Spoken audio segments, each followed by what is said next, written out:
நபி ஸல்லல்லாஹு அலைஹி வஸல்லம் அவர்கள் சொன்னார்கள், அல்லாஹுவை நினைவு கூர்ந்து கொண்டிருக்கிற மக்களை அவதானிப்பதற்காகவும் அவர்களோடு வந்து உட்கார்வதற்காகவும் அல்லாஹு தஆலா சில மலக்குகளை வைத்திருக்கிறார்.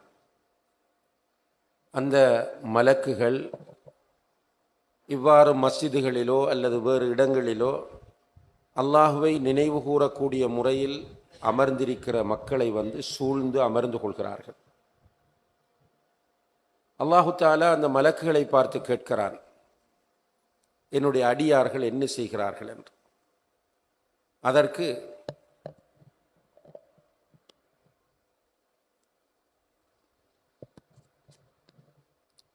மலக்குகள் சொல்வார்கள், யா அல்லாஹ், இவர்கள் உன்னை நினைவு கூர்ந்து கொண்டிருக்கிறார்கள் என்று.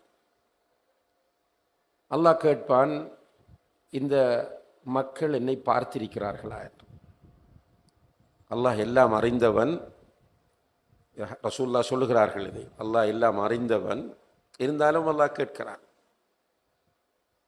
மலக்குகள் சொல்லுகிறார்கள், இல்லையா அல்லாஹ், என்னை பார்க்காமலே என்னை திக்ர் செய்வதற்காக இப்படி கூடியிருக்கிற மக்கள் என்னை பார்த்தால் என்ன செய்வார்கள்? இன்னும் உன்னை அதிகமாக திக்ர் செய்வார்கள்.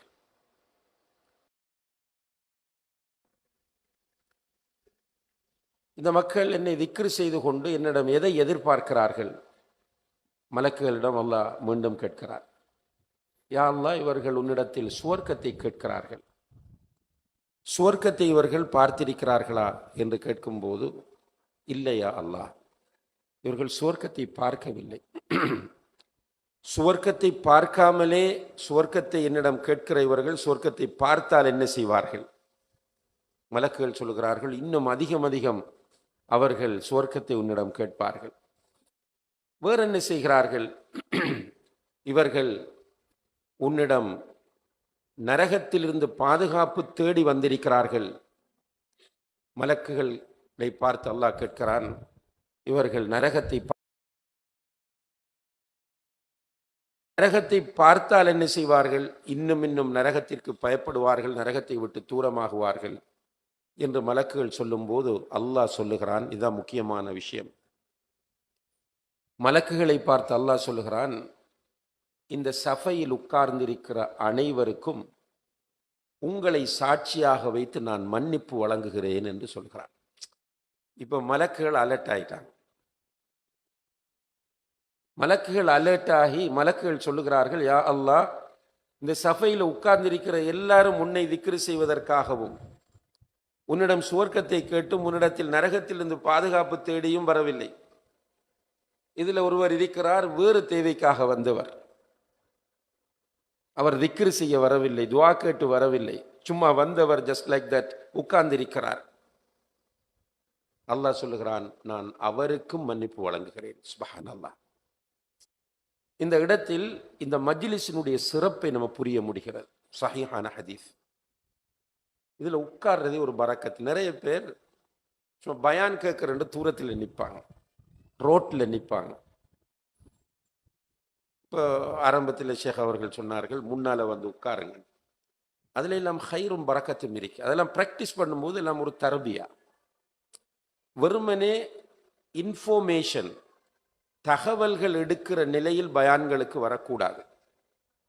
இந்த மஜ்லிஸில் இருக்கிற பரக்கத், ஹைர், இந்த மஜ்லிஸிலே மலக்குகளுடைய துஆ, அல்லாஹுடைய மன்னிப்பு, இவைகள் அனைத்தையும் எதிர்பார்த்து வர வேண்டும். இந்த மஜ்லிஸில் வந்து உட்காரும் போது அல்லாஹுடைய தூதர் ஸல்லல்லாஹு அலைஹி வஸல்லம் அவர்களுடைய பெயர் எத்தனையோ தடவை சொல்ல, ஸல்லல்லாஹு அலைஹி வஸல்லம் என்று அதோடு சேர்த்து சொல்லும்போது ரஹ்மத் நமக்கு இறங்கி கொண்டிருக்கும். 10 தடவை அல்லாஹ்வுடைய ரஹ்மத்தை நமக்கு இறக்குவார். ஒரு பெரிய பரக்காத்தான மஜ்லிஸ். உண்மையிலேயே நம்ம மகிழ்ச்சி அடைய வேண்டிய ஒரு மஜ்லிஸ், கலந்து கொள்ளாதவர்கள் கை சேதப்பட வேண்டிய ஒரு மஜ்லிஸ். அசரிலிருந்து நீங்கள் இங்கே அமர்ந்திருக்கிறீர்கள். அல்லாஹ் உங்களுடைய எண்ணங்களை தூய்மையாக்கி கபூல் செய்ய வேண்டும் என்று அல்லாஹ்விடத்திலே பிரார்த்தித்துக் கொள்கிறேன். அன்புள்ள சகோதர சகோதரிகளே, முஸ்லிம்களின் வீழ்ச்சிக்கான காரணங்களும், எப்படி இந்த காரணங்களை நிவர்த்தி செய்து நம்ம எழுச்சி அடையலாம் என்கிற தலைப்பில் உங்கள் முன்னால் உரையாற்றுமாறு நான் வேண்டப்பட்டிருக்கிறேன். உண்மையில் ஒரு பெரிய தலைப்பு, மிக முக்கியமான ஒரு தலைப்பு. ஏனென்றால் நபிகள் நாயகம் ஸல்லல்லாஹு அலைஹி வஸல்லம் அவர்கள் சொல்லுகிறார்கள், பத அல் இஸ்லாமு கரீபா. இஸ்லாம் ஒரு அனாதரவான நிலையில் தான் ஆரம்பமானது. ஹிரா குகையிலிருந்து தூதராக அவர்கள் தேர்வு செய்யப்பட்டு இறங்கி வந்து மனைவியிடம் செய்தியை சொல்லுகிற போது அவர்கள் வரக்கத் இப்னு நௌஃபலிடம் கூட்டிச் செல்கிறார்கள். அதற்கு பிறகு 1, 2, 3 என்றுதான் இந்த இஸ்லாத்தை மக்கள் ஏற்றுக்கொள்கிறார்கள். 13 வருடங்கள் மக்காவிலே தாவா செய்திருக்கிறார்கள். இந்த 13 ஆண்டுகளில் இஸ்லாத்தை ஏற்றுக்கொண்டவர்களுடைய எண்ணிக்கை எத்தனை இருக்கு? கேஸ் பண்றீங்க, ஒரு 10,000. வரலாற்று புத்தகங்களை நம்ம படித்து பார்க்கும்போது சுமார் 500க்கும் உட்பட்டவர்கள் தான் இந்த 13 வருடங்களில் இஸ்லாத்தை ஏற்றுக்கொண்டவர்கள். 500க்கு உட்பட்டவர்கள். அதற்கு பிறகுதான் மதீனாவுக்கு ஹிஜ்ரத் செல்கிறார்கள். மதீனாவில் வைத்து இஸ்லாம் வேகமாக பரவ ஆரம்பிக்கிறது. நபி ஸல்லல்லாஹு அலைஹி வஸல்லம் அவர்களுடைய காலத்திலேயே ஷாமுக்கு இஸ்லாத்தின் மெசேஜ் போய்விட்டது. உசாமா ரலியல்லாஹு அன்ஹு அவர்களுடைய படையை அவர்கள் தயார் செய்து அனுப்புகிற நேரத்தில் போய்கொண்டிருக்கிற போதுதான் வஃபாத் ஆனார். இந்தியாவுக்கு மெசேஜ் போய்விட்டது. இந்தியாவுக்கு ரசூல் ஸல்லல்லாஹு அலைஹி வஸல்லம் அவர்கள் செய்யக்கூடிய தஅவாவினுடைய அழைப்பு போய்விட்டது. இப்படி பல இடங்களுக்கும் செய்தி கிடைக்கிறது ரசூலுல்லாஹி அலைஹி வஸல்லம் அவர்களுடைய மதீனா காலத்தில். ஹஜ்ஜி செய்கிறார்கள். வஃபாத் ஆகுவதற்கு முதல் வருடம் ஹஜ்ஜிக்கு போகிறார்கள். ஹஜ்ஜிலே பல்லாயிரக்கணக்கான சஹாபாக்கள் கலந்து கொண்டார்கள். நீங்க வரலாற்று புத்தகம், ஹதீஸ்ல இல்லை, வரலாற்று புத்தகங்களில் படிக்கும்போது சில நேரம் வாசித்திருப்பீர்கள், 1,24,000 பேர் கலந்து கொண்டார்கள். அது எக்ஸாக்டா நம்ம சொல்லல, சாஹிஹா இல்லையான்னு தெரியாது. ஆனால் ரசூலுல்லாஹி அலைஹி வஸல்லம் அவர்கள் பேசிய பேச்சை கன்வே பண்ணுவதற்காக, பின்னால் உள்ளவர்களுக்கு எத்தி வைப்பதற்காக முபல்லிகுகள் இருந்தார்கள். பெரிய கிரவுட். எல்லாரும் ஹஜ்ஜிக்கு வரவும் இல்லை. ஹஜ்ஜிக்கு வந்தவர்களே பல்லாயிரக்கணக்கானவர்கள் எனும்போது முஸ்லிம்களுடைய எண்ணிக்கை ரசூலுல்லாஹுடைய வஃபாத்திற்கு முன்னரே அதிகரித்து விட்டது. அபூபக்கர், உமர், உஸ்மான், அலி ரலியல்லாஹு அன்ஹும், இவர்களை நம்ம குலஃபா உர் ராஷிதூன் என்று சொல்லுவோம். இந்த குலஃபா உர் ராஷிதூன்களுடைய காலத்தில் கிட்டத்தட்ட 30 வருடங்கள். இந்த 30 வருடங்களில் அன்புள்ள சகோதர சகோதரிகளே, இஸ்லாம் உலகத்தின் பல பகுதிகளுக்கும் சென்று விட்டது. உமர் ரலியல்லாஹு அன்ஹு காலத்தில் பாரசீகத்துக்கு இஸ்லாம் போய், பாரசீக ஈரான் ஏரியா, ரோம்ன்றது இட்டாலி, ஐரோப்பா போன்ற நாடுகளுக்கெல்லாம் இஸ்லாம் போய்விட்டது. உஸ்மான் ரலியல்லாஹு அன்ஹு அவர்களுடைய காலத்தில் ஆப்பிரிக்காவுக்கு இஸ்லாம் போகிறது. அப்படி இஸ்லாமுடைய எழுச்சி அடைந்து கொண்டே போகிறது. உமையாக்கள் என்று அதுக்கு பிறகு ஆட்சிக்கு வந்தார். கிட்டத்தட்ட அவர்கள் 90 வருஷம் ஆட்சி செய்தார்.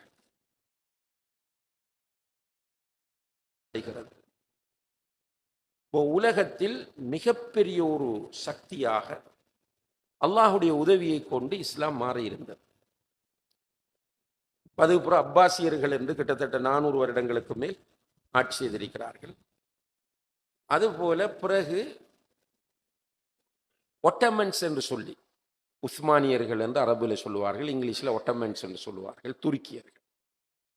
அவர்களுடைய தலைமையிலான ஆட்சி உலகத்தில் 33 நாடுகளில் இருந்திருக்கிறது ஒரே காலத்தில். அதில் ஆசியா, ஐரோப்பா போன்ற பல கண்டங்களில் உள்ள நாடுகளை அவர்கள் ஆட்சி செய்த 33 நாடுகள் ஒரு ஒரு ஆட்சியாளருக்கு கீழ், முஸ்லிம் ஆட்சியாளருக்கு கீழ். இப்படியாக இன்றைக்கு நம்ம பார்த்தால் சுமார் 50க்கு மேற்பட்ட 57 என்று சொல்கிறார்கள் 57 நாடுகள் முஸ்லிம்களால் ஆட்சி செய்யப்படுகிற நாடுகளாக இருக்கின்றன. முஸ்லிம்களால் ஆட்சி செய்யப்படக்கூடிய நாடுகளாக இருக்கின்றன. உலகத்தில் சுமார் 900 கோடி மக்கள் வாழுகிறார்கள் என்றால் இவர்களில் சுமார் 200 கோடி பேர் முஸ்லிம்கள். ஆனால் கடந்த ஒரு வருடமாக பலஸ்தீனில் போட்டு அடின்னு அடித்தான். அதை தடுத்து நிறுத்துறதுக்கோ அல்லது ஒரு ஆக்ஷன் எடுக்கிறதுக்கோ ஒரு கூட்டு அமைப்போ அல்லது கூட்டு தலைமைத்துவமோ இல்லாத ஒரு நிலையில்தான் முஸ்லிம்கள் உலகத்தில் இன்று வாழ்ந்து கொண்டிருக்கிறார்கள். இது ஒரு வகையான வீழ்ச்சியின் அறிகுறியாகும். இப்போ முஸ்லிம்கள் ஒரு பீக்கான நிலையிலிருந்து இப்படி ஒரு வீழ்ச்சியான நிலையை நோக்கி, இந்தியாவில் முஸ்லிம்கள் நீண்ட காலம் ஆட்சி செய்திருக்கிறார்கள். ஆனால் இன்றைக்கு மிகப்பெரிய நெருக்கடிகளோடு வாழுகிறார்கள்.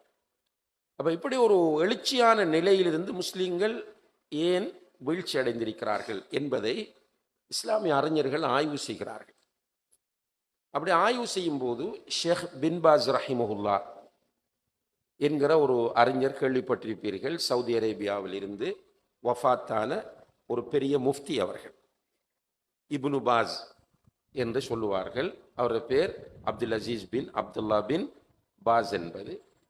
ஒரு பெரிய சலஃப் சிந்தனை உள்ள மிக முக்கியமான ஒரு ஸ்காலர். அவர்கள் முஸ்லிம்களுடைய வீழ்ச்சி பற்றி பேசுகிற ஒரு பெரிய மாநாட்டு, முஸ்லிம்களுடைய வீழ்ச்சிக்கு அடிப்படை காரணம் அல் ஜஹில், அறியாமைதான் என்று சொல்கிறார்கள். பிரதானமான காரணம் அறியாமை. இந்த அறியாமை முஸ்லிம்களிடத்தில் வெளிப்பட ஆரம்பித்ததிலிருந்து வீழ்ச்சியும் முஸ்லிம்களிடத்தில் ஆரம்பிக்கிறது. இதை முஸ்லிம்கள் வீழ்ச்சி அடைந்த தொடர் காலத்தில் நாம் பார்க்கிற போது புரிந்து கொள்ள முடிகிறது. அதிலேயும் ஸ்பெஷலா நான் சொன்ன 600 வருடங்கள், சுமார் 600 வருடம் என்ற லேசான காலம் இல்லை, 6 நூற்றாண்டுகள். ஒட்டமன்ஸ் ஐரோப்பா உட்பட 33 நாடுகளை ஆட்சி செய்தவர்கள் 1924ஆம் ஆண்டு எல்லாத்தையும் இழந்து ஒன்றுமில்லாமல் போனார். முஸ்தபா கமால் என்று சொல்லி ஒருவர் கடைசியா வந்தாள். அவனுக்கு ஐரோப்பா கொடுத்த பேர், இஸ்லாத்தின் மீது காழ்ப்புணர்வு கொண்டவர்கள் கொடுத்த பேர் என்ன தெரியுமா? அத்தா துர்க். அத்தாண்டா என்ன? உங்களோட ஏரியாக்கள்ல பெரும்பாலும் யூஸ் பண்ணுவாங்க. அத்தாண்டா என்ன பாப்பா? அத்தா துர்க். துருக்குன்னா துருக்கி. அவருக்கு வச்ச பேர் அத்தா துர்க். துருக்கியின் தந்தை என்று பேர் கொடுத்தார். இவர் முஸ்லிம் பேருக்கு. இவர் தான் கடைசியாக அந்த ஒட்டமன்ஸனுடைய ஆட்சியாளராக நின்றவர். பாங்கு சொல்றதுக்கு தடை, ஹிஜாப் போடுறதுக்கு தடை, பள்ளிவாசல்ல கொத்துபா ஊதுறதுக்கு ரெஸ்ட்ரிக்ஷன், இப்படி நிறைய பிரச்சனைகளை அவர் உருவாக்கி விட்டார். அதோட அதில் கதை முடிஞ்சு, உஸ்மானிய சாம்ராஜ்யத்தில் கதை முடிஞ்சு. இதை பற்றி லிபியாவிலே உள்ள ஒரு பெரிய ஒரு ஆய்வாளர் முஹம்மது அலி அஸ்ஸல்லாபி என்று சொல்லி அவர் ஒரு அருமையான ஒரு புக் எழுதியிருக்கிறார். அஸ்பாபு சுகூதி அத்தௌலா அல் உஸ்மானியா. ஒட்டமன்ஸ் ஆட்சி வீழ்ச்சி அடைவதற்கான காரணிகள் என்னன்னு பல விஷயங்களை அவர் கலந்துரையாடி கொண்டு வருகிற போது ஒரு மிக முக்கியமான செய்தியை சொல்லுகிறார்.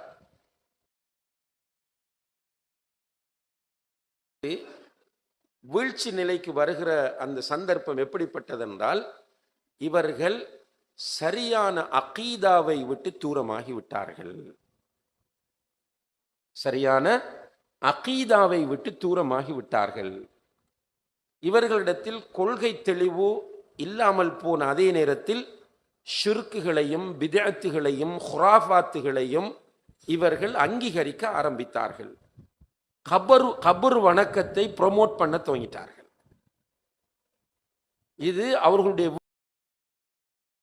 இது அவர்களுடைய வீழ்ச்சிக்கான பிரதானமான காரணங்களில் ஒன்று என்று முஹம்மது அலி அஸ்ஸல்லாபி என்கிற இந்த அறிஞர் குறிப்பிடுகிறார்.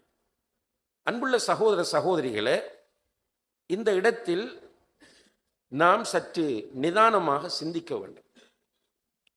முஸ்லிம்களுடைய வீழ்ச்சி என்பது இன்றைக்கு பரவலாக அவதானிக்க, முஸ்லிம்கள் வீழ்ச்சின்னு சொன்னால் அதோட அடையாளங்களை நீங்க பார்த்தால், இப்ப நம்மளை பார்த்து இஸ்லாத்துக்கு வாரத்துக்கு ஒருத்தரும் இல்லை. நம்மை பார்த்து இஸ்லாத்தை ஏற்றுக்கொள்ளக்கூடிய நிலையில் யாரும் இல்லை. சில சிந்தனையாளர்கள் இஸ்லாத்தை பற்றி முஸ்லிம் அல்லாதவர்களுக்கு நிகழ்ச்சி நடத்துவார்கள். நீங்கள் பார்த்திருப்பீர்கள், சோசியல் மீடியாக்களில், டிவிகளில் பார்த்திருப்பீர்கள். தமிழ்லையும் இருக்கிறது, ஆங்கிலம் மற்ற மொழிகளிலும் இருக்கிறது. அப்படி நிகழ்ச்சி நடத்தும் போது அவங்க பேசிட்டு கேள்வி கேட்கறதுக்கு சான்ஸ் கொடுப்பாங்க. நீங்க விரும்பின கேள்வி கேட்கலாம். கண்டிஷன் ஒன்று போடுறாங்க, நோட் பண்ணினீங்களா தெரியல. என்ன கண்டிஷன்? நீங்கள் இஸ்லாத்தை பற்றி எப்படியும் கேள்வி கேளுங்கள், ஆனால் முஸ்லிம்களை வைத்து கேள்வி கேட்காதீர்கள். முஸ்லிம்களை வைத்து கேள்வி கேட்டால் எங்களுக்கு பதில் சொல்ல முடியாது. ஏன்னா முஸ்லிம்களுடைய நிலை அப்படி போயிடுச்சு.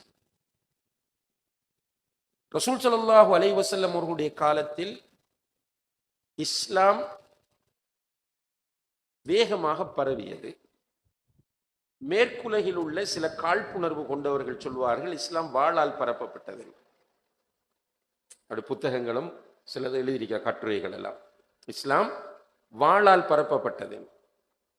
உண்மை இஸ்லாம் வாளால் பரப்பப்பட்டுச்சா? இல்லை. இஸ்லாம் வேகமாக பரவியதற்கு முதல் காரணம் இந்த மார்க்கம் அல்லாஹ்விடமிருந்து வந்த மார்க்கமாகும். இன்ன தீன இந்தல்லாஹில் இஸ்லாம். தீன்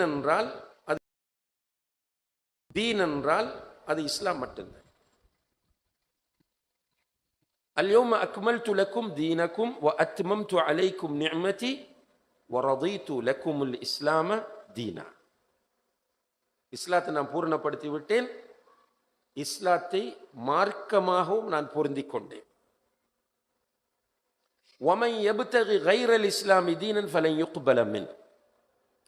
இஸ்லாம் அல்லாத ஒரு மார்க்கத்தை ஒருவர் தேர்வு செய்தால் அவரிடமிருந்து அது ஏற்றுக்கொள்ளப்படவே மாட்டாது. இதெல்லாம் அல்லாஹுடைய டிக்ளரேஷன்.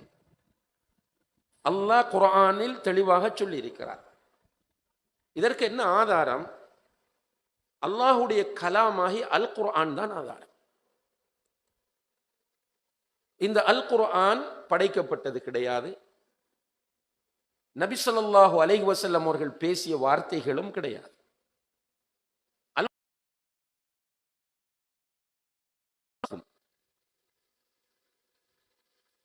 அல்லாஹுடைய கலாம் அது.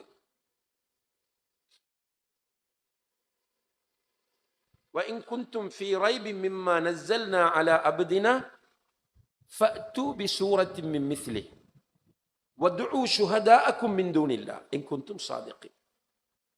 இந்த வேதம் அல்லாஹுடைய கலாம் என்பதில் உங்களுக்கு டவுட் இருக்குமாக இருந்தால், இந்த குர்ஆனில் 114 அத்தியாயங்கள் இருக்கின்றன. அதில் இருக்கிற 114 அத்தியாயங்கள்ல குல் ஹுவல்லாஹு அஹத் அல்லாஹு ஸமத் லம் யலித் வலம் யூலத் வலம் யகுல் லஹு குஃபுவன் அஹத் ஒரு அத்தியாயம். இன்னா அதைனாக்கல் கௌஸர் ஃபஸல் ரப்பிக இன்ன ஷானியக ஹுவல் அப்தர் ஒரு அத்தியாயம். வல் அஸ்ர் இன்னல் இன்சான லஃபீ குஸ்ர் இல்ல அல்லதீன ஆமனு வஅமிலு ஸாலிஹாத் வதவாஸோ பில் ஹக்கி வதவாஸோ பிஸ் ஸப்ர் ஒரு அத்தியாயம். அல்லாஹ் சொல்லுகிறான், இந்த குர்ஆன் அல்லாஹ்விடமிருந்து வந்தது என்பதில் உங்களுக்கு சந்தேகம் இருக்குமாக இருந்தால் நீங்கள் எல்லோரும் ஒன்று சேருங்கள். உங்களுக்கு எந்த ஹெல்ப் தேவையோ, ஹெல்பர்ஸ் தேவையோ, எல்லோரையும் நீங்கள் ஒன்று சேருங்கள்.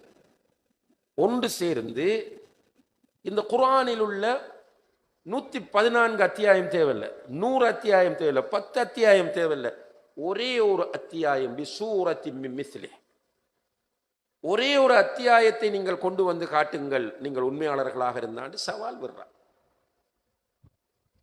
இந்த சவாலினுடைய பெருமானத்தை முஸ்லிம்களாகிய நாம் தெளிவாக புரிய வேண்டும். இந்த சவாலின் மூலம் அல்லாஹ் என்ன சொல்ல வருகிறான் என்றால், நீங்கள் இந்த குர்ஆனை கிரிட்டிசைஸ் பண்ண முடியாது, இந்த குர்ஆனில் சந்தேகத்தை ஏற்படுத்த முடியாது. இது நான் பேசிய வார்த்தை. எப்ப விட்ட சவால் இது? 1500 வருடங்களுக்கு முன்னால். இன்று வரைக்கும் யாராலும் இந்த சவாலை முறியடிக்க முடியவில்லை. எனவே அல்லாஹ்விடத்தில் உண்மையான மார்க்கம் இஸ்லாம் தான். அல்லாஹுடைய மார்க்கம் என்பதனால் இந்த மார்க்கம் மக்களுடைய உள்ளங்களில் தெளிவை ஏற்படுத்தியது, அவர்களுக்கு நேர்வழி காட்டியது. இது முதல் காரணம். இரண்டாவது காரணம், இஸ்லாம் வேகமாக பரவுவதற்கு நபி ஸல்லல்லாஹு அலைஹி வஸல்லம் அவர்களிடம் காணப்பட்ட இஸ்லாத்தை நடைமுறைப்படுத்துகிற போக்கு.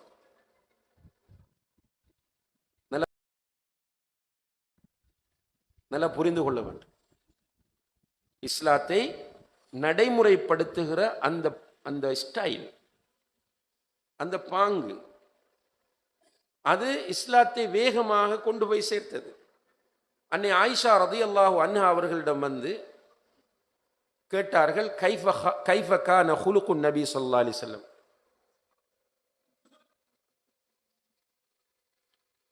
கைஃப கான குலுகுன் நபி ஸல்லல்லாஹு அலைஹி வஸல்லம், நபி ஸல்லல்லாஹு அலைஹி வஸல்லம் அவர்களுடைய குலுக், பண்பாடுகள் எப்படி இருந்தன என்று கேட்டதற்கு, பண்பாடுன்னா லைஃப் ஸ்டைல், பண்பாடு தனியே உண்டு இல்லது, ஒரு வாழ்க்கை முறை, அவங்க எப்படி வாழ்ந்தார்கள் என்று கேட்டதற்கு சொன்னார்கள், கான குலுகுஹு அல் குர்ஆன். நபி ஸல்லல்லாஹு அலைஹி வஸல்லம் அவர்களுடைய பண்பாடாக குர்ஆன் இருந்தது. அப்ப குர்ஆனிய மனிதராக ரசூல் ஸல்லல்லாஹு அலைஹி வஸல்லம் அவர்கள் இருந்தார்கள். அல்லாஹ்வும் அவர்களை பார்த்து சொல்லுகிறான், வ இன்னக லஅலா குலுகின் அதீம், நபியே நீங்கள் உயர்ந்த பண்பாடுகளோடு காணப்படுகிறீர்கள் என்று அல்லாஹ் குர்ஆனில் புகழ்ந்து சொல்கிறார். இப்ப ரசூல் ஸல்லல்லாஹு அலைஹி வஸல்லம் அவர்களுடைய அந்த குலுக், லைஃப் ஸ்டைல், வாழ்க்கை முறை, அன்புள்ள சகோதர சகோதரிகளே, மக்களை கவர்ந்தது. இந்த பெண்கள் தயவு செய்து அமைதியா இருங்க. பயான் கேட்க வந்த நிறைய பெண்கள் இருக்கிறாங்க. ஒரு சிலர் நீங்க பேசிட்டு இருந்தா பயான் கேட்கிற பெண்களுக்கு அது டிஸ்டர்ப் ஆகும். நீங்க பேசத்தான் வேணும்னா வீட்டுக்கு போங்க இன்ஷா அல்லாஹ். ஏண்டா ஃபர்ஸ்ட் பயான்ல இருந்து சொல்லிட்டு இருக்கிறாங்க பெண்கள் பேசுறாங்கண்டு. பெண்கள் தயவு செய்து கவனிங்க. நீங்க பேசணும்னா அல்லாஹ்வுக்காக வீட்டை போய் பேசுங்க. இங்க உட்கார்ந்துட்டு பயான் கேட்கிற ஆக்களை டிஸ்டர்ப் பண்ண தேவையில்லை. ஏன்னா பயான் கேட்கறதுக்கும் அந்த பெண்கள் நிறைய இருக்கிறாங்க. நீங்க தாராளமா வீட்டை போய் நல்லா பேசிக்கிறீங்க. உங்களோட ஃப்ரெண்டோ சொந்தக்காராக்களோ யாரோடு நீங்க பேச விரும்புகிறீர்களோ அவர்களையும் கூட்டிட்டு அல்லாஹ்வுக்காக எழுந்து செல்லுங்கள். அல்லது அமைதியாக இருந்து நீங்களும் பயானை கேளுங்கள். நம்ம ஆரம்பத்தில் சொன்ன நன்மை உங்களுக்கும் கிடைக்கும் இன்ஷா அல்லாஹ்.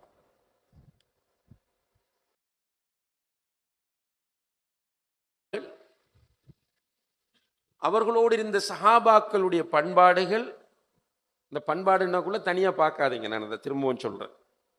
அவர்களுடைய இந்த இஸ்லாமிய வாழ்க்கை முறை அது மற்றவர்களை கவர்ந்தது. அந்த கவர்ச்சி தான் வேகமாக இஸ்லாத்தின் பக்கம் மக்களை ஈர்த்திருக்கிறது. அப்போ முஸ்லிம்கள் இஸ்லாத்தை விட்டு தூரமாகுவதும், இஸ்லாமிய அகீதாவில் தடம்புரளுவதும், இஸ்லாமிய கல்விக்கு முக்கியத்துவம் தராமல் போவதும் முஸ்லிம் சமுதாயத்தின் வீழ்ச்சிக்கான மிக முக்கியமான காரணமாகும். இதை மிக தெளிவாகவும் உறுதியாகவும் எல்லோரும் புரிந்து கொள்ள வேண்டும். இப்ப இஸ்லாமிய கல்வி தேடல் இதை பொறுத்தவரையில் இஸ்லாம் மிக கடுமையாக வலியுறுத்துகிறது. இப்போ உண்மையிலேயே முஸ்லீம்கள் இலங்கையில் 2 லட்சம் முஸ்லீம்கள் இருக்கிறார்கள் சொல்றோம். இஸ்லாமிய கல்வி தேடலில் எத்தனை பேர் ஈடுபடுறாங்க? இஸ்லாமிய கல்வி தேடல் என்பது எப்படி இருக்க வேண்டும் சகோதர சகோதரிகளை? சும்மா பயானுக்கு வந்துட்டு போறது அல்ல இஸ்லாமிய கல்வி. இதுல பரக்கத் இருக்கு, ஹைர் இருக்கு, நன்மை இருக்கு. அல்ஹம்துலில்லாஹ். இஸ்லாமிய கல்வி தேடல் என்பது குர்ஆனிலிருந்தும் ஹதீஸிலிருந்தும் தேடப்பட வேண்டும். அல்ஹம்துலில்லாஹ், சவுதி அரேபிய அரசாங்கம் அல் குர்ஆனை தமிழ்ல மொழிபெயர்த்து ஹஜ்ஜிக்கு உம்ராக்கு வேலைக்கு போன எல்லாருக்கும் கையில 1 2 கொடுத்துச்சு. அதுக்கு பிறகு நிறைய குர்ஆன் டிரான்ஸ்லேஷன்கள் செய்யப்பட்டன. எல்லா வீட்டிலையும் அல்ஹம்துலில்லாஹ் தர்ஜமத்துல் குர்ஆன் இருக்கத்தான் செய்யும். எல்லாரும் வீட்டிலையும் இருக்கு தர்ஜமா. இப்போ இந்த இடத்துல சும்மா ஒரு டெஸ்டிங்காக பார்ப்போம். தர்ஜமத்துல் குர்ஆன் வீட்டை இல்லாதாக்கள் கை தூங்குவாங்க. இது தூக்க மாட்டீங்க. ஏன்னா எல்லார வீட்டிலையும் கண்டிப்பா தர்ஜமா இருக்கும். ஆனால் அன்புள்ள சகோதர சகோதரிகளே, இதுவரைக்கும் தர்ஜமாவை ஒரு தடவையேனும் படித்து முடித்தார்கள் கை தூங்குவாங்க. 1 2 3 4 5 6 7 ஒரு 10 பேர், 10 அங்க ஒரு 3, ஒரு 10 12 பேர் இருக்கு. இதுல ஒரு 4-5 மௌலவிகளும் இருக்கு. இந்த கை தூக்கினத்துல ஒரு 4-5 மௌலவிமாரும் இருக்கிறாங்க. அல்ஹம்துலில்லாஹ், அல்லாஹ் வாசிச்சு உங்களுக்கு பரக்கத் செய்யணும். இன்னும் திரும்ப திரும்ப வாசிங்க. வாசிக்காத ஆக்கள் நம்ம என்ன பதில் சொல்ல போறோம் அல்லாஹ் கிட்ட போய்? அல்ஹம்துலில்லாஹ், நீங்க யோசிச்சு பாருங்க. அசர்ல இருந்து இதுவரைக்கும் நீங்க இருக்கிறீங்கன்னா உங்கள்கிட்ட இருக்கிற மார்க்க சிந்தனையினுடைய பெருமானம். மார்க்க வெளியில ஜும்மாக்கு கூட வராதவங்க இருக்கிறாங்க, ஜும்மாக்கு மட்டும் வரவங்க இருக்கிறாங்க. கடைசியில வந்து உட்கார்ந்துட்டு போறோம். இவங்களுக்கும் தர்ஜமாவுக்கும் என்ன சம்பந்தம் இருக்கும்? ஒன்றுமில்லை. ஹதீஸ் கிதாபுகள், ரசூல் ஸல்லல்லாஹு அலைஹி வஸல்லம் அவர்களுடைய சீரா, அகீதா புத்தகங்கள் எல்லாம் தமிழ்ல இருக்கின்றன. மௌலவிமாரும் அல்ஹம்துலில்லாஹ் பரக்கத்தா இருக்கிறாங்க. இலங்கையில இப்ப கிட்டத்தட்ட 10,000 மௌலவிகள் ஜமியத்துல் உலமாவுல பதிஞ்சிருக்கிறாங்க. இதுல குர்ஆன் சுன்னா அடிப்படையில் எப்படியும் ஒரு 3000க்கு மேற்பட்ட மௌலவிகள் இருக்கிறாங்க. அல்ஹம்துலில்லாஹ். இப்ப நமக்கு தெரிஞ்ச அரபு நாட்டுல போய் படிச்சுட்டு வந்த மௌலவிகளை 700-800 பேர் இருக்கிறாங்க. மற்ற மதரசாக்கள் வந்தவர்கள் நிறைய பேர் இருக்கிறார்கள். குர்ஆன் சுன்னா மதரசாக்களில் உருவான மௌலவிகள் நிறைய பேர் இருக்கிறார்கள். எந்த பள்ளியில் ஒரு கிளாஸ் நடக்குது, சுபஹ் பிறகு இஜ்திமா நடக்குது, அல்ஹம்துலில்லாஹ். ஸ்பெஷல் பயான் நடக்குது, லேடிஸ் பயான் நடக்குது, அல்ஹம்துலில்லாஹ். இது ஒரு அவேர்னஸ் ப்ரோக்ராம். ஏனென்றால் நமக்கு அல்லாஹ் நம்மளை பலவீனமா படைச்சிட்டு நமக்கு சில கெப்பாசிட்டியை வச்சிருக்கிறான். இப்ப நீங்க அசர் 5 மணிக்கு ஸ்டார்ட் பண்ணீங்கன்னா 5 6 7 இப்ப 8 மணியா 8 3 3:30 மணி தேலம், கிட்டத்தட்ட 3:30 மணி தேலம் அப்படி உட்கார்ந்து கேட்டுட்டு இருக்கிறீங்க. அல்ஹம்துலில்லாஹ். சும்மா காது தான் கேட்டுக்கிறீங்க, உங்களோட மூளை சிலதை யோசிக்கும். ஆனால் இல்ம் எதையுமே நீங்க ரிசீவ் பண்ண மாட்டீங்க. என்னடா பண்ண இயலாம், நம்மளை அப்படித்தான் டிசைன் பண்ணிருக்கிறான் அல்லாஹ். இல்ம ரிசீவ் பண்ணக்கூடிய அந்த இது இந்த 3 மணி தேதியில் இப்படி ஒரே சிட்டிங்லே இல்லை. யாரும் நம்ம நோட் எடுக்கிறதும் இல்லை, குறிப்பெடுக்கிறதும் இல்லை. ரைட், கேட்டுக்கிரிப்போம். மௌலவி நல்லா பேசினார், சமறினார். முதல் பயான் பண்ணின மௌலவியோட பேர் என்னன்னு ஒரு ஹைட்டான மௌலவி பண்ணினார். என்ன தலைப்பு? மறுமை அப்படின்னு பண்ணினார். ரெண்டாவதாரு முஜாஹித் மதனின்னு சிலர் சொல்லுவாங்க, சிலர் அதையும் சொல்லிக்குமா. என்ன டாபிக்? இந்த ஃபேஸ்புக்கை பற்றி சொன்னார், வாட்ஸ்அப்பை பற்றி சொன்னார். என்ன அவர் சொன்ன மெசேஜ் என்ன என்று கேட்டால், நான் சும்மா செக் பண்ண நினைத்தேன், நேரத்தை கருத்தில் கொண்டு நான் ஆரம்பிக்கும் போது என்னுடைய தலைப்புக்கு வந்துட்டேன். அவர் நிறைய இன்ஃபர்மேஷன் சொன்னார், மாஷா அல்லா. ஆனால் அது நம்ம போகக்குள்ள என்னுடைய ஸ்பீச் கேட்ட உடனே அது மறந்தேன். அப்ப நான் சொல்ல வர பாயிண்ட் என்னண்டா, கண்ணியத்திற்குரிய சகோதர சகோதரிகளே, இந்த கல்வி தேடல் முறை நம்மட இல்லை. வீட்டை தரஜமா படிக்கிறோம் இல்லை. சோசியல் மீடியாவை பற்றி சொன்னார். சோசியல் மீடியா மாஷா அல்லா 2-3 லைவ் டெலிகாஸ்ட் பண்ணுறாங்க. பிறகு இதை என்ன செய்வாங்கன்னு சொன்னவங்க உடைச்சு போடுவாங்க, ரீல்ஸா சின்ன சின்ன கிளிப்பாக போடுவாங்க. என்னடா இப்போ ஆட்கள் என்ன சொல்கிறாங்க தெரியுமா? 3 நிமிஷம் போட்டால் மௌலவி அதை 1 நிமிஷம் ஆக்கலான்னு கேட்குறாங்க.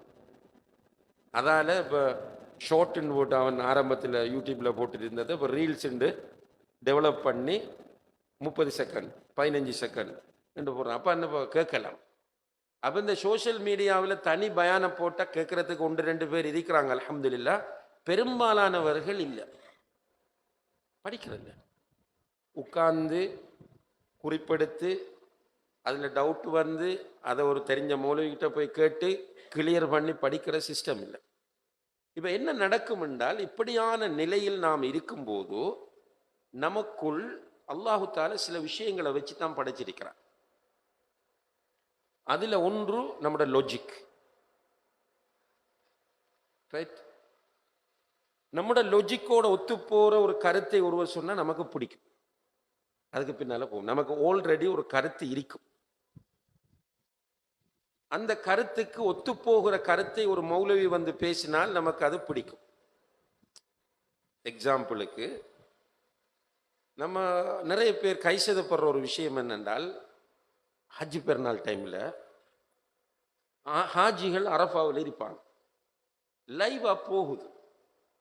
நம்மளோட ஊரில் நோன்பு, நம்ம எல்லாரும் நோன்போடு இருப்போம். நான் சொல்கிற பாயிண்ட கிளியராக புரிஞ்சு கொள்ளுங்க, கன்ஃபியூஸ். சும்மா ஒரு உதாரணம் தான் சொல்கிறேன், நான் முடிவு சொல்ல வரல நான்.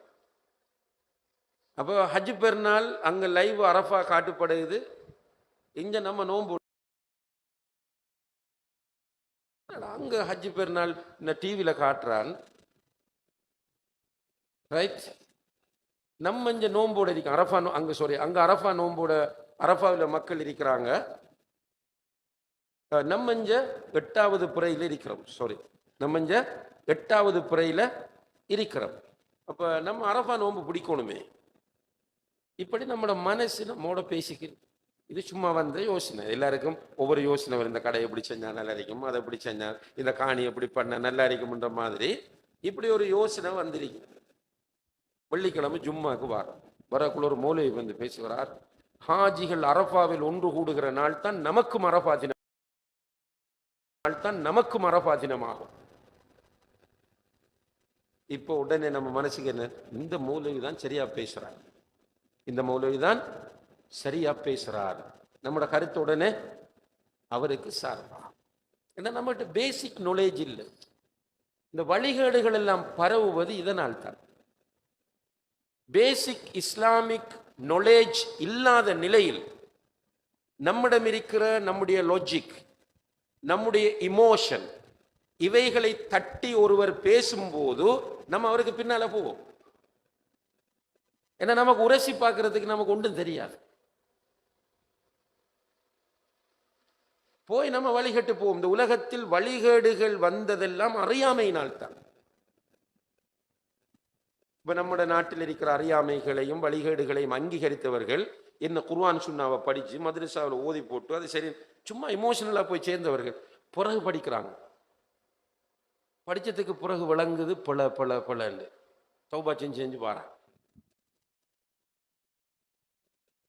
அப்ப இல்ம் என்பது இந்த உம்மத்திற்குரிய மிக முக்கியமான ஒரு அம்சம். அதனாலதான் ஷிர்கின் உச்சகட்டத்தில் இந்த உலகம் இருந்த நேரத்தில், ஷிர்கின் உச்சகட்டத்தில், எப்படி உச்சகட்டம்? புகாரில் ஒரு ஹதீஸ் வருகிறது. அரபிகள் நாடோடிகள் அவர்கள் பயணம் போகும்போது கூட ஆடுகளை கொண்டு செல்வார்கள். எனது கேட்ட சமையலுக்காக.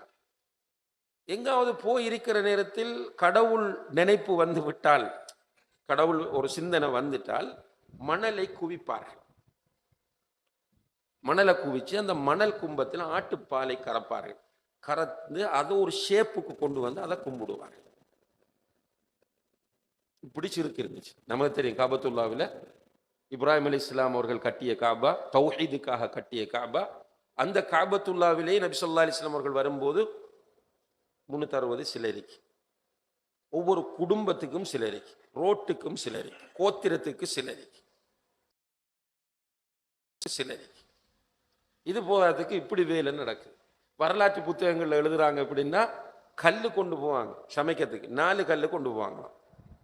அதுல 3 சமையலுக்கு, 1 கடவுள். உணவு பேரிச்சம்பழம் கொண்டு போய் ஒன்றும் கல் இது மண்ணெல்லாம் கிடைக்கலன்னா பேரிச்சம்பழத்தை கடவுளாக்கி அதுக்கிட்ட துவா கேட்டு போட்டு பிறகு பசி வந்து அதையே தின்னுட்டு போவாங்க. இப்படியாக ஷிர்கின் உச்சகட்டத்தில் இருக்கிறார்கள். காபத்துல்லாவுக்கு பக்கத்தில் சில வீடுகளில் கொடி பறக்கும். என்னன்னா, இந்த வீட்டுக்கு வந்து விபச்சாரம் செய்யலாம். அதுவும் இப்படி சில வீடுகளுக்கு நிறைய பேர் ஒரே டைம் போவார்கள். அதெல்லாம் சமூகம் கண்டுக்காது. அப்போ ஒழுக்கச் சீர்கேட்டின் உச்சகட்டம். மதுபானம் வீடு வீடாக உற்பத்தி செய்து அருந்துகிற ஒரு காட்சி. வட்டி, கொலை, கொள்ளை. கொலையிலையும் எப்படி இருந்தாங்கன்னா, சின்ன சின்ன விஷயங்களுக்கெல்லாம் யுத்தம், அசபியா என்கிற கோத்திர வெறி. இப்படி இருக்கிற அந்த சமூகத்தில் முதலில் அல்லாஹ் ஒரு தூதருக்கு வஹி இறக்கப் போகிறான் என்றால் என்ன இறக்கணும்? நம்மகிட்ட கேட்டா சொல்லுவோம், சிறுக்கு செய்யாதீங்கன்னு இறக்குங்கன்னு தான் சொல்லுவோம். அல்லாஹ் இறக்கின வஹி என்ன சகோதரர்களே? இக்ரா பிஸ்மி ரப்பிக்கல் லதீ ஹலக் ஹலக்கல் இன்சான மின் அலக் இக்ரா வரப்புக்கல் அக்ரம் அல்லதி அல்லம பில் கலம் அல்லமல் இன்சான மா லம் யஅலம். 5 வசனமும் கல்விதான். கல்விதான் ஒரு மனிதனுடைய எழுச்சிக்கும் முன்னேற்றத்துக்குமான அடிப்படையாகும். அல்லாஹ் தெளிவா கேட்டுட்டான், குல் ஹல் யஸ்தவில் லதீன யஅலமூன வல்லதீன லா யஅலமூன். நபியே, நீங்கள் கேளுங்கள், படித்தவர்களும் படிக்காதவர்களும் சமமாவார்களாய்? சமமாக மாட்டார்கள். குர்ஆன்ல அல்லாஹ் படிக்காதவர்களை குருடர்கள் போன்று சித்தரிக்கிறார். இப்போ நான் இந்த ஃப்ரெண்ட்ஸுகள்கிட்ட, தெரிஞ்ச குடும்பத்தாக்கள்கிட்ட சொல்கிறேன், மாப்பிள்ளை எடுக்கக்குள்ள கொஞ்சமாவது படித்தவனை பார்த்து எடுங்கன்னு. என்னட்டு தெரியுமா?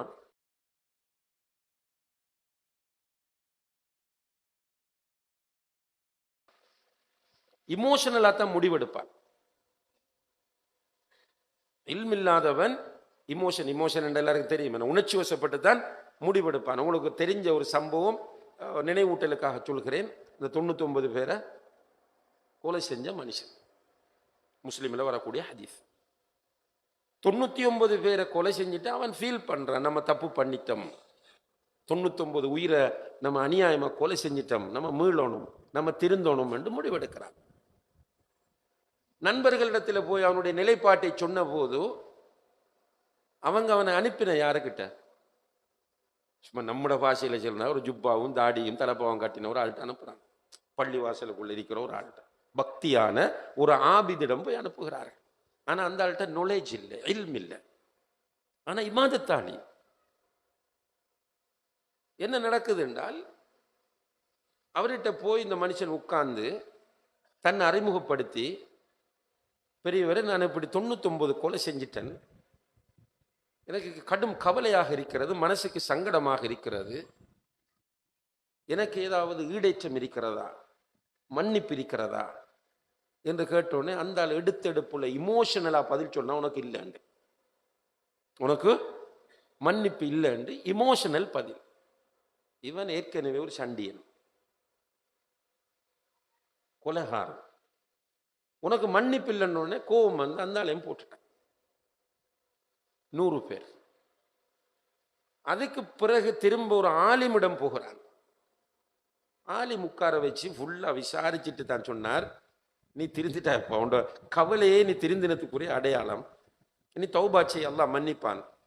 நீ இந்த ஊர்ல இருக்காம வேற ஒரு ஊருக்கு போ, என்ன இந்த ஊருக்குள்ள இருந்தா நீ திரும்பவும் தப்பு செய்வாய் என்று அவர் ஐடியா கொடுக்கிறார். இப்ப பாருங்க, இந்த ஹதீஸை ஏன் சொல்லுகிறார்கள் ரசூலுல்லாஹி ஸல்லல்லாஹு அலைஹி வஸல்லம்? ஒரு இமோஷனல் முடிவெடுப்பார், நல்ல பக்தியான ஆளா இருப்பார், இமோஷனல் முடிவு. இல்மில்லாட்டி இல்மோட இருந்தா மிக கவனமாகத்தான் அணுகுவார். இப்ப இன்றைக்கு நம்ம பார்க்கிறோம், சும்மா பிடிச்சி காஃபிர் என்று சொல்றது, முருத்ததுன்றது, அவனுக்கு பின்னுக்கு நின்று தொழக்கூடாதுன்றது. என்ன பேஸ்? நீ மேலோட்டமாக மார்க்கத்தை புரிய வந்ததனாலும் கூட போய் ஒன்றும் இல்லாம பேசிக் இல்லாம நீ போய் இமோஷனலாக சேர்ந்ததனாலும் வந்த விளைவு. எப்போ நீங்க பாருங்க, இந்த நிறைய வழிகேடுகள் இப்ப நம்ம நாட்டுக்குள்ளேயும் சுத்துது. இந்த வழிகேடுகளுக்குள்ள யாராவது ஒழுங்கான ஆலிம்கள் போய் சேர்ந்திருக்கிறாங்க? ஆலிம்கள் போய் சேர்ந்திருக்கிறாங்களா? இல்ல. ஒழுங்கான ஆலிம் யாரும் போய் சேர மாட்டாங்க.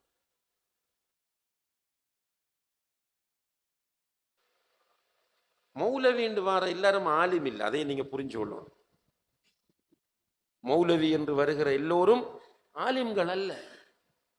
அது ஒரு கோர்ஸ், 7 இயர்ஸோ 6 இயர்ஸோ ஒரு கோர்ஸ். குர்ஆனை ஹதீஸை சரியான முறையில் படித்து வருகிறவர்கள் தான் ஆலிம்கள். குர்ஆனையும் ஹதீஸையும் எப்படி சரியா படிக்கணும்? சஹாபாக்கள் புரிந்த முறையில் படிக்கணும். இதை நான் சும்மா சொல்லல. உங்களுக்கு தெரியும், அலி ரலியல்லாஹு அன்ஹுடைய ஆட்சி காலத்தில் பெரிய குழப்பங்கள் வந்துச்சு. அந்த குழப்பங்களின் விளைவாக ஒரு பக்கம் ஷியாக்கள், இன்னும் ஒரு பக்கம் ஹவாரிஜிகள் என்கிற கூட்டம் வந்தார்கள். ஷியாக்கள் எக்ஸ்ட்ரீமாக அலி ரலியல்லாஹு தூக்க ஆரம்பிச்சாங்க. எக்ஸ்ட்ரீம்ண்டா ஒரு கட்டத்தில் அலி அல்லாஹ்னுட்டான், நஊது பில்லாஹ். கூட்டம் என்ன சொல்ல வந்தாங்கண்டா, அலி ரலியல்லாஹு அன்ஹு ஒரு பெர்ஃபெக்ட் முஸ்லீம் இல்லை, ஒரு காஃபிர் அப்படின்னு சொல்ல பிரச்சாரம் செய்கிறாங்க. ஹவாரிஜிகள் பிரச்சாரம் செஞ்சா நிறைய பேர் அவருக்கு பின்னால போறாங்க. ஹவாரிஜிகளுக்கு பின்னால ஒரு பெரிய டீம் போயிட்டு, அதான் அந்த வந்தவுடனே போறது. போய் அவர்கள் ஒரு இடத்துல செட்டில் ஆகி இருக்கிறாங்க.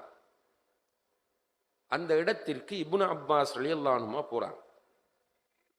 அவங்க இருக்கிற இடத்துக்கு போய் இப்னு அப்பாஸ் ரலியல்லாஹு அன்ஹுமா அவர்கள் அவங்கள பார்த்து சொன்னாங்க, நான் வந்து நபி ஸல்லல்லாஹு அலைஹி வஸல்லம் அவர்களுடைய மருமகனிடமிருந்து வருகிறேன், அமீருல் முஃமினீனிடமிருந்து நான் வருகிறேன். நீங்க என்னண்டா சஹாபாக்கள் காஃபிர்கள், இந்த குர்ஆன் வசனத்தை அவங்க நடைமுறைப்படுத்தல அப்படின்னு சொல்றீங்க, ரைட்? இவ்வளவு 4000 பேர் இந்த இடத்துல உட்கார்ந்து இருக்கிறீங்க, இதுக்குள்ள ஒரு சஹாபி கூட இல்லையே, ஏன் நீங்க அதை யோசிக்காம இருக்கிறீங்க? நீங்கள் புரிந்து கொண்ட முறையில் ஒரு சஹாபி கூட இந்த குர்ஆன் வசனங்களை புரியவில்லையே. இது சத்தியமாக இருந்தால் ஒரு சஹாபியாவது உங்களோட வந்திருப்பாரா இல்லையா என்று இந்த தொனியில் இந்த அடிப்படையில் இப்னு அப்பாஸ் ரலியல்லாஹு அன்ஹு பேசிய போது நிறைய பேர் அப்பதான் யோசிக்கிறான், ஆஹா தவறு விட்டுட்டோம், மிஸ் பண்ணிட்டோம். நிறைய பேர் தௌபா செஞ்சு இப்னு அப்பாஸ் ரலியல்லாஹு அன்ஹுவோடு வந்தார்கள் என்பதை நம்ம பார்க்கிறோம்.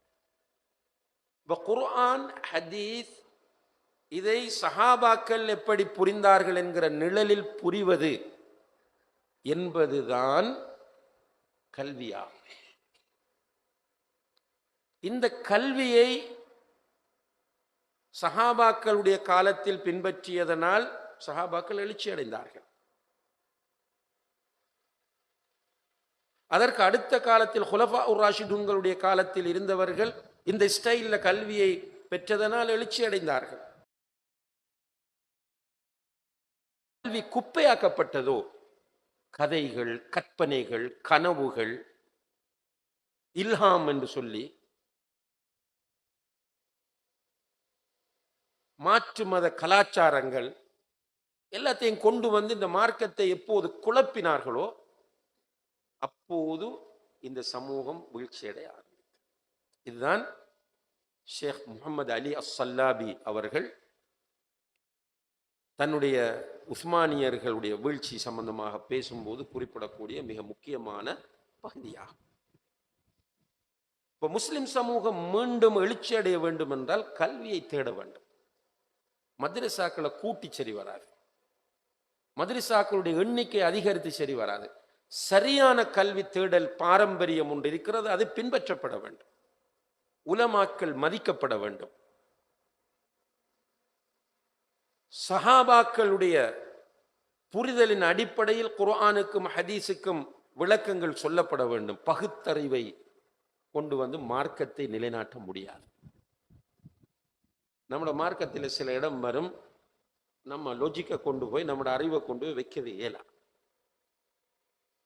உதாரணமாக தொழுகைக்கு ஒது செய்யணும். அல்ஹம்துலில்லாஹ் ஒது செஞ்சோம். ஒது செஞ்சுட்டு பள்ளிக்குள்ள வந்து உட்கார்ந்துட்டு இருக்கிறோம். உட்கார்ந்துட்டு இருந்தால் ஒது முறிஞ்சிட்டு. ஒது எப்படி முறியுதுன்னா காற்று பிரிக்கிறது, ஒது முறிகிறது. இப்ப நம்மளோட பகுத்தறிவின் அடிப்படையில் எப்படி நடக்கணும்? வாஷ்ரூம் போய் காற்று போன இடத்தை கழுவிட்டு வந்தா சரிதானே? காற்று பிரிகிறது, திரும்பவும் போய் ஒது செய்கிறோம்.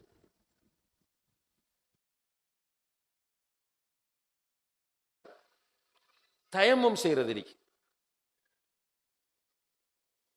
ஒதுவுக்கு பதிலாக தயமம். என்ன லாஜிக் அது? குளிப்பு கடமை ஆயிடுச்சு. குளிப்பு கடமையான மஷா அல்லாஹ் தண்ணியை திறந்துட்டு நல்லா தாராளமா குளிச்சு சோப்பு போட்டு நம்ம சுத்தமாயிட்டு வருவோம். குளிப்பு கடமையான ஒருவருக்கு தண்ணியை யூஸ் பண்ணல, தண்ணி கிடைக்கல, என்ன செய்யணும்? தயமம். என்னத்தை கொண்டு தயமம் செய்வார்? மணல். புழுதி கலந்த மணல்ல கையை அடிப்பார். புழுதியை ஊதிவிட்டால் முள்ளா புழுதி போயிருமா? இல்லை, அந்த புழுதியை முகத்திலையும் கையிலையும் தடவை சொல்லுது இஸ்லாம். அப்ப பகுத்தறிவுக்கு நம்மட பகுத்தறிவை கொண்டு வரையில. எப்பவுமே ஒரு முஸ்லிமை பொறுத்தவரையில் அவன் முஸ்லிம் ஆகி விட்டால், முஸ்லாத்துக்கு வாரத்துக்கு முதல் கேள்வி கேட்கலாம், இந்த அறிவுக்கு பொருந்ததில்லை என்று கேள்வி கேட்கலாம். நம்ம மேக்சிமம் ட்ரை பண்ணி பார்த்தால் அவன் முஸ்லிம். முஸ்லிம் என்ன? அல்லாஹுக்கு கட்டுப்படுபவன். இப்ராஹிம் அலைஹிஸ்ஸலாம் அவர்களை சூரத்துல் பக்ராவிலும் இன்னும் பல இடங்களிலும் அல்லாஹ் நிறைய புகழ்கிறார். அந்த புகழ்ச்சிக்கு காரணம் என்ன? அல்லாஹ் சொன்னான் அஸ்லிம், நீ அல்லாஹ்வுக்கு கட்டுப்படுன்னு சொன்னான். அவர் என்ன செஞ்சார்? கால அஸ்லம்து லிரப்பில் ஆலமீன், ரப்புல் ஆலமீனுக்கு நான் கட்டுப்பட்டு விட்டேன்னு சொன்னார். அவர கட்டுப்பாட்டை அறிவு ரீதியாக யோசித்து பார்ப்போமாக இருந்தால், அன்புள்ள சகோதர சகோதரிகளே, அந்த கட்டுப்பாடு நிற்காது. அறிவு ரீதியாக யோசிச்சா. இப்ப ஒத்தருமே இல்லாத ஒரு ஊருக்கு போறாங்க. ஹாஜரை கூட்டிட்டு இஸ்மாயில் அலைஹிஸ்ஸலாம் என்ற சின்ன குழந்தை இருக்கிறது, கை குழந்தை, பால் குடிக்கிற குழந்தை. அந்த குழந்தையோடு ஒத்தருமே இல்லாத அந்த பள்ளத்தாக்கு, மக்கா பள்ளத்தாக்குக்குள்ள போய் இருந்து ஒரு சின்ன பொட்டியில ஈச்சம்பழம் கொஞ்சம், திடீரென ரெண்டு பேரையும் முட்டுட்டு போறாங்க. அப்போ வைஃப் ஆஜர் கேட்கிறா, எங்க போறீங்க? சைலண்டா போறாரு. திரும்ப திரும்ப அவங்க கேட்கிறாங்க, எங்க போறீங்க? எங்க ரெண்டு பேரையும் விட்டுட்டு. மௌனமாக போகும்போது அவங்க கேட்கிறாங்க, ஹாஜர், அல்லாஹு அமரக பிஹாதா, இப்படி போக சொல்லி அல்லாஹ் உங்களுக்கு உத்தரவிட்டானான்னு கேட்டோடனே ஆம் என்று சொல்கிறார். அப்ப ஹாஜர் சொல்லலாம், இதன் லையுதையானா, அப்படின்னு அல்லாஹ் எங்களை கைவிட மாட்டான், பாதுகாப்பான். அங்க விட்டுட்டு போனாங்க. கட்டுப்படுதல். அல்லாஹ் சொன்னதுக்காக மனைவியையும் மகன் கை குழந்தையையும் மனிதர்களே இல்லாத ஒரு இடத்துல விட்டுட்டு போனாங்களா இல்லையா? கேள்வி கேட்டாங்களே, ஏன் யார் அல்லாஹ் இப்படி ஒரு செய்தியை சொல்றாங்க. அதை விட மேலாக திரும்பி வந்ததுக்கு பிறகு மகன் இஸ்மாயில் அலைஹிஸ்ஸலாத்தை அறுக்கிறதுக்கு கனவு காண்றாங்க. நபிமார்கள் மகன் அறுக்க கனவு கண்டுட்டு மகனிட்ட வந்து சொல்றாங்க, யா புனைய இன்னி அராஃபில் மனாமி அன்னி அத்பஹுக், உன்னை அறுக்கிறதுக்கு நான் கனவு கண்டேன். அவரும் சொல்றார், யா பத்தி ஃபால்மா துமர் சத்தஜுதினி இன்ஷா அல்லாஹு மின சாபிரீன், நீங்க கண்டத்தை செய்யுங்க பாப்பா, நான் பொறுமையாளராக இருப்பேன். மகனை கூட்டிட்டு போய் அறுக்கிற இடத்துல வச்சு அறுக்கிறாங்க. அல்லாஹ் கத்தி எடுத்து களத்துல வைக்கும் போதுதான் அல்லாஹ் சொன்னான், இப்ராஹிமே சத்தக்த ருயா, நீ வந்து கனவை உண்மைப்படுத்தி விட்டு அறுக்க தேவை. லொஜிக்கை பயன்படுத்தி அறிவை பயன்படுத்த கேள்வி கேட்டிருக்கலாம். அதே போல அன்புள்ள சகோதர சகோதரிகளை, ரசூலுல்லாஹ் காலத்துக்கு நம்ம வந்தால், ரசூலுல்லாஹி அலைஹி வஸல்லம் அவர்கள் மீராஜ் போய் வராங்க. ஒரு நீண்ட ஹதீஸ், அது உங்களுக்கு தெரியும் எல்லாருக்கும். நிறைய காட்சிகள், பைத்துல் மக்திஸில் போய் நபிமார்களை தொழுவிக்கிறாங்க. அதுக்கு பிறகு திரும்ப போனால் முதல் வானத்தில் ஒரு நபியை காண்றாங்க, 7வது வானத்தில் இப்ராஹிம் அலைஹிஸ்ஸலாத்தை காண்றாங்க. இப்படி கண்டுட்டு சுவர்க்கம் நரகம் எல்லாம் பார்த்துட்டு திரும்ப ரிட்டர்ன் வராங்க. வந்தார் ரசூலுல்லாஹி அலைஹி வஸல்லம் அவர்கள். இப்போ இது அவங்களுக்கே ஒரு ஷாக் இந்த நிகழ்வு. வந்து காபத்துல்லாவில் உட்கார்ந்துட்டு இருக்கும்போது அபூஜஹல் வந்து கேட்குறான், என்ன முகமது கொஞ்சம் சோகத்தில் இருக்கிற மாதிரி, என்ன பிரச்சனை? ரசூலுல்லாஹி அலைஹி வஸல்லம் அவர்கள் சம்பவத்தை சொல்றாங்க. சொன்னோன்னே அபூஜஹலுக்கு சரியான ஹாப்பி. இந்த கதை வந்து போதும் இவரை மென்டல் ஆக்குறது. ரசூலுல்லாஹி அலைஹி வஸல்லம் சொல்லியிருக்கிற அந்த கதையை ஊருக்குள்ள சொன்ன ஊராக்கள் என்ன சொல்லுவாங்க? முகமதுக்கு ஸல்லல்லாஹு அலைஹி வஸல்லம் பைத்தியம் பிடிச்சிட்டு சொல்லுவாங்கன்னு அவன் நினைக்கிறான். நினைச்சிட்டு உடனே ஆக்கள் எல்லாம் கூப்பிட்டு விட்டுட்டு பார்த்தா அபூபக்கர் ரலியல்லாஹு அன்ஹு, பெரிய ஆக்கள் எல்லாம் ஒதுக்கிட்டா லேசே, அபூபக்கர் ரலியல்லாஹு அன்ஹுவை தேடி போறான். தேடி போய் அபூபக்கர் ரலியல்லாஹு அன்ஹு அவங்கள்ட்ட சொல்றான், அபூபக்கரே, முஹம்மது இப்படி எல்லாம் உளர்றார் ஸல்லல்லாஹு அலைஹி வஸல்லம், சொல்லுங்க முஹம்மத் எப்படி உளர்றார்? அவர் வந்து இப்படி ஒரு மலைக்கு வந்தாராம், அவர் நெஞ்ச பிளந்தாராம், இதயத்தை எடுத்தாராம், தங்கத்தட்டில் வச்சாராம், சம்சம் தண்ணியில் கழுவினாராம், புறாக்குன்ற ஒரு வாகனத்தில் ஏற்றினாராம், அப்படியே வேகமாக கொண்டு போனாராம், பலஸ்தீனத்தில் பைத்துல் முகத்தஸில் கொண்டு விட்டாராம், அவர் போய் இமாமத் செய்தாராம். அதுக்கு பிறகு 7 வானங்களையும் தாண்டி ஒவ்வொரு நபிக்கும் சலான் சொல்லிட்டு அனுமதி கேட்டுட்டு போனாராம். அதுக்கு பிறகு சுவர்க்கம் நரகம் அவருக்கு காட்டப்பட்டுச்சாம். ரிட்டன் வரும்போது தொழுகை கொடுத்தானாம் அல்லாஹ். அந்த தொழுகையை மூசா அலைஹிஸ்ஸலாம் திருப்பி அனுப்பி 5 ஆக்கினான்னு ஃபுல் ஹிஸ்டரியை சொன்னால், அபூபக்கர் எல்லாம் அப்படி கேட்டுட்டு இருந்துட்டு, சத்தியமாக இதை நபி ஸல்லல்லாஹு அலைஹி வஸல்லம் அவர்கள் சொன்னார்களான்னு கேட்குறாங்க. அவன் சொல்லுவான், ஆமாம் சத்தியமா சொன்னான். ரசூலுல்லாஹி அலைஹி வஸல்லம் அவர்கள் இதை சொன்னால் நிச்சயமாக இது உண்மையாகவே இருக்கும், இதுல போய் இருக்காது. என்ன, இதுக்கு முதல் வானத்திலிருந்து வஹி வருதுன்னு சொல்றதே நாங்க நம்பிட்டு இருக்கிறோம். அப்ப இது எங்களுக்கு பெரிய ஒரு மேட்டர் இல்லை. இந்த செய்தியை கேள்விப்பட்ட பிறகு ரசூலுல்லாஹி அலைஹி வஸல்லம் அபூபக்கருக்கு வச்ச பேர் என்ன? சித்திக். எனவே அன்புள்ள சகோதர சகோதரிகளே, நம்முடைய மார்க்கம் என்பது கால அல்லாஹ் கால ரசூலுல்லாஹ். ஹதீஸ் கன்ஃபார்ம் ஆயிட்டுன்னா ஹதீஸ் தான். முரண்படுது என்றால் அது நம்மட பிரச்சனை. ஒவ்வொரு ஆக்கள்ல அறிவும் வித்தியாசம். ஸ்கூல்ல படிக்கக்குள்ள கணக்கு தந்தா டக்குன்னு செய்ய மாட்டோம் எல்லாரும். சிலர் உடனே செஞ்சு கொடுப்பாங்க, சிலர் டைம் எடுக்கும். ஒரு சயின்ஸ் சப்ஜெக்டை விளங்கப்படுத்தும் போது நமக்கு டக்குன்னு விளங்காது, சிலர் உடனே பிடிச்சிருவாங்க. அப்போ ஒருவர் வாசிக்கும் போது அவருக்கு முரண்பாடாக தோன்றுகிறது என்பதற்காக குர்ஆன் ஹதீஸ் முரண்பாடு இல்லை. என்னடா, ரெண்டும் வஹி, குர்ஆனும் வஹி, ஹதீஸும் வஹி.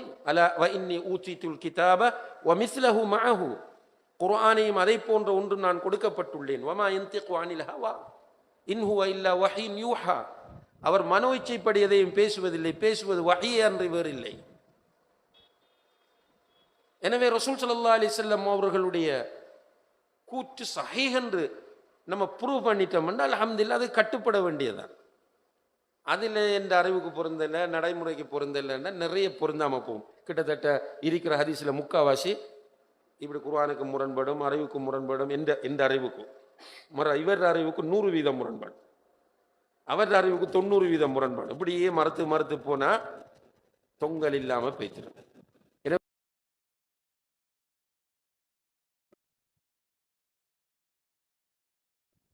இஸ்லாத்தை படிக்கிற போது குர்ஆன், சஹீஹான ஹதீஸ்கள், இவை இரண்டையும் சஹாபாக்கள் புரிந்து கொண்ட முறையில் புரிந்து படிப்போமாக இருந்தால் நம்முடைய சமூகம் சரியான அகீதாவுக்குள் வரும், சரியான கொள்கைக்குள் வரும். சரியான கொள்கை வந்தால் அன்துமுல் அலௌன இன் குன்தும் முஃமினீன், நீங்கள் மூமின்களாக இருந்தால் நீங்கள் தான் உயர்ந்தவர்கள். வலில்லாஹில் இஸ்ஸத்து வலிரசூலிஹி வலில் முஃமினீன், நிச்சயமாக இஸ்ஸத் என்ற கண்ணியம் அல்லாஹுக்கும் அல்லாஹுடைய தூதருக்கும் மூமின்களுக்கும் தான் இருக்கிறது. இப்போ திரும்பவும் எழுச்சி பெறுவோம் இன்ஷா அல்லாஹ். இது ஒரு சமூக பொறுப்பு. இது ஆரம்ப கட்டமாக நம்ம என்ன செய்யலாம், நம்ம இஸ்லாத்தை படிக்க ஆரம்பிக்க வேண்டும். கொஞ்சம் டைம் ஒதுக்கணும் குர்ஆனை படிக்கிறதுக்கு, ஹதீஸை படிக்கிறதுக்கு. பள்ளி வாசல்களில் கிளாஸ் நடக்கும், ஜமாத் அதில் கவனம் செலுத்தும். அப்போ பிள்ளைகள் நிறைவுற மாட்டார்கள். ஒரு நாளைக்கு 5 பேர் இருப்பாங்க, ஒழுங்கா செட்டப்பில் போகும்போது கூடிக்கு போகும் இன்ஷா அல்லாஹ். நிறைய வீழ்ச்சிகளிலிருந்தும் வழிகேட்டில் இருந்தும் அல்லாஹுடைய உதவியை கொண்டு நாம் வெற்றி பெறலாம், முன்னேறலாம். அப்படி இல்லாம நம்ம சமூகம் வீழ்ச்சி அடைகிறது, சமூகம் வீழ்ச்சி அடைகிறது என்று கத்தி கத்தி இருந்து பிரயோஜனம் இல்லை, கத்தி கத்தி இருந்து பிரயோஜனம் இல்லை. இப்போ ஒட்டமன்ஸ் வீழ்ச்சி அடைந்தார்கள், இன்றைக்கு வரைக்கும் கத்துறாங்க. 1924ஆம் ஆண்டு இஸ்லாமிய வரலாற்றில் ஒரு மறக்க முடியாத நாள், ஹிலாஃபத் ஆட்சி வீழ்ச்சி அடைந்தது என்று சத்தம் போடுறார். என்ன காரணம்? கபரு வணக்கம். கபரு வணக்கம் தெளிவான ஷிர்க். ஷிர்க் என்பது மிகப்பெரிய அநியாயம். அவுலியாக்கள் என்று இருக்கிறார்கள், இல்லாமல் அல்ஹம்துலில்லாஹ். அல்லாஹ் குர்ஆனிலே சொல்றான், அலா இன்ன அவுலியா அல்லாஹ், அவுலியாக்கள் இருக்கிறார்கள். ஆனா யார் அவுலியா?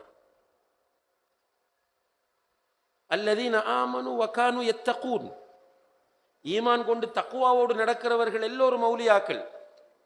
சில நேரங்களில் யாருக்குமே தெரியாமல் ஒரு வலியாக ஒருவர் அவர் வீட்டுக்குள்ள ரகசியமாயிருந்து மூத்தாகலாம்.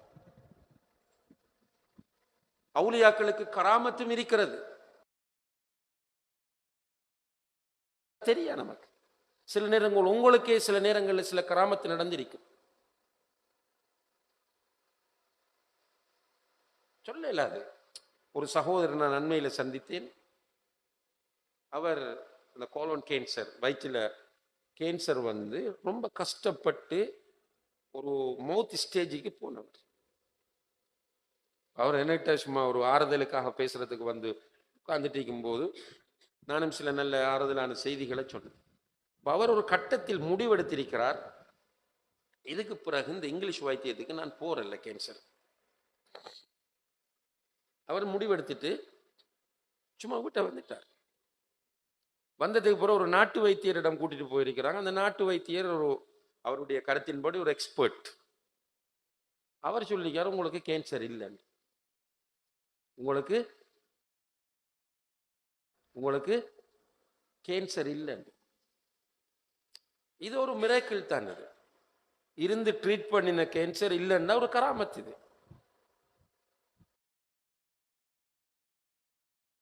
சிர்ரு நஜாஹ் என்று சொல்லி, வெற்றியின் ரகசியம், சின்ன புக் குவைத்திலிருந்து வந்து, அது ஒரு பேப்பரில் வந்த கட்டுரையினுடைய தொகுப்பு. அதில் என்ன எழுதியிருக்கின்றால், ஒரு ஒரு வீட்டில் ஒரு குழந்தைக்கு கேன்சர், ஒரு 10-12 வயசு பொம்பளை பிள்ளைக்கு கேன்சர்.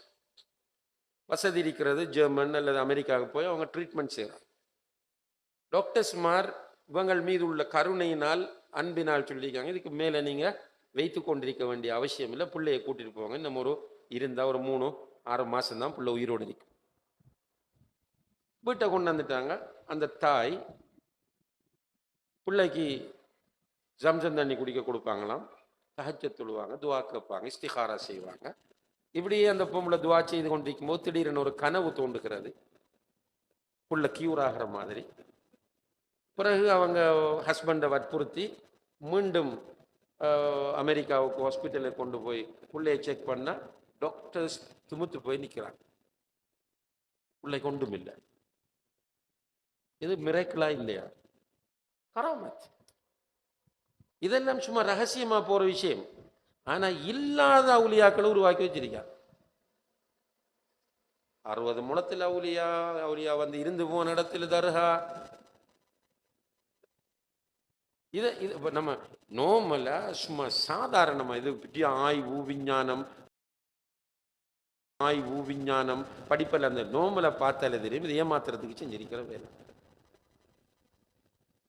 அப்ப இஸ்லாத்தில் அவுலியாக்கள் என்ற நிலையில மக்கள் இருப்பார்கள் என்று அவர்களுக்கு சில நேரங்களில் கராமத்து நடக்கும். அதுக்காக நபியாக இலுமா, அவர் அல்லாவாக இலுமா? ஏன்? ஆனா இன்றைக்கு நம்முடைய சமூகம் என்ன நடந்துட்டு என்றால், இஸ்லாமிய அறிவு பாரம்பரியத்தை அப்படியே குழி தோண்டி புதைத்து விட்டு இந்த ஷிர்க்குகளையும் பித்அத்துகளையும் ஹுராஃபாத் என்று சொல்லக்கூடிய மூட நம்பிக்கைகளை மார்க்கத்தின் பேரில் கொண்டு வந்திருப்பது இந்த முஸ்லிம் சமூகத்தின் வீழ்ச்சிக்கு வித்திட்ட மிக முக்கியமான காரணியாக அறிஞர்களால் அடையாளப்படுத்தப்பட்டிருக்கிறது என்பதை மீண்டும் நான் உங்களுடைய கவனத்திற்கு கொண்டு வரேன். இரண்டாவது பிரச்சனை என்னென்றால், அன்புள்ள சகோதர சகோதரிகளே, அமலுடைய விஷயத்துல நம்ம ரொம்ப வீக் முஸ்லிம்கள். அமல் என்று சொல்லும் போது நமக்கு பிடிச்ச இடத்துல அமல் செய்யறது, பிடிக்காத இடத்துல விட்டுட்டு போறதல்ல. நமக்கு சாதகமான இடத்துல அமல் செய்யறது, பாதகம் என்று கருதுகிற இடத்துல விட்டுட்டு போறதல்ல. ஒரு முஸ்லிம் யா அய்யுஹல்லதீன ஆமனு உதுகுலு ஃபிஸ்ஸில்மி காஃபா, இஸ்லாத்தில் பூரணமான நுழை என்று அல்லாஹ் சொல்றார். அப்போ ஒரு முஸ்லிம் இஸ்லாத்தை பூரணமாக பின்பற்றணும். அதான் நான் ஆரம்பத்தில் சொன்னேன், கான ஹுலுகுஹு அல் குர்ஆன். நபி ஸல்லல்லாஹு அலைஹி வஸல்லம் அவர்களுடைய லைஃப் ஸ்டைல் குர்ஆன். நம்முடைய லைஃப் ஸ்டைல் குர்ஆன் அல்ல.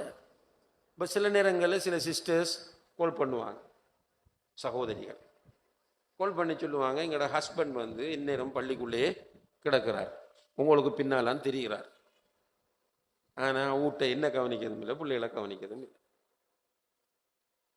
இன்னும் சிலர் சொல்லுவாங்க, அவர் பெரிய தாடியுமாலும் பள்ளிக்குள்ளே இந்நேரம் இருப்பார், ஆனால் எனக்கு அடிப்பார், என்ன கொடுமைப்படுத்துவார். இன்னும் சிலர் சொல்லுவாங்க, மாஷா அல்லாஹ் நல்ல பாதத்தாளி தொழுகையாளி, ஆனால் சுத்தியான வட்டி, எல்லா இடத்துலையும் போய் வட்டிக்கு காசு வாங்கி வாங்கி தொழில்.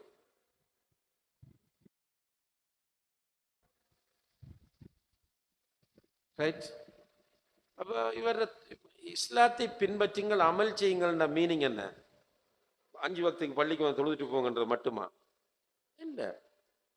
உண்மை பேச வேண்டும், அமானிதம் பேண வேண்டும், வாய்மை இருக்க வேண்டும், அஹ்லாக் விட்டு கொடுக்க வேண்டும், மன்னிக்க வேண்டும். இப்ப நமக்கு சில உம்மா வாப்பா மாதிரி இருக்காங்க, பிள்ளைகளை மன்னிக்க மாட்டாங்க. சில பிள்ளை எழுதிக்கிறாங்க, உம்மா வாப்பா மன்னிக்க மாட்டாங்க. ஆனா ஹஜ்ஜுக்கு எத்தனை தரம் போயிருப்பாங்க, உம்ராக்கு எத்தனை தரம் போயிருப்பாங்க. அப்ப இஸ்லாத்தை பிராக்டிஸ் பண்ணுவதில் நம்மிடத்துல முரண்பாடு இருக்கிறது. அப்ப இதுவும் நாம் பின்னடைவதற்கு மிக முக்கியமான காரணமாக. நான் சொன்னேன், இஸ்லாம் அஹ்லாக்கால தான் பரவிச்சு.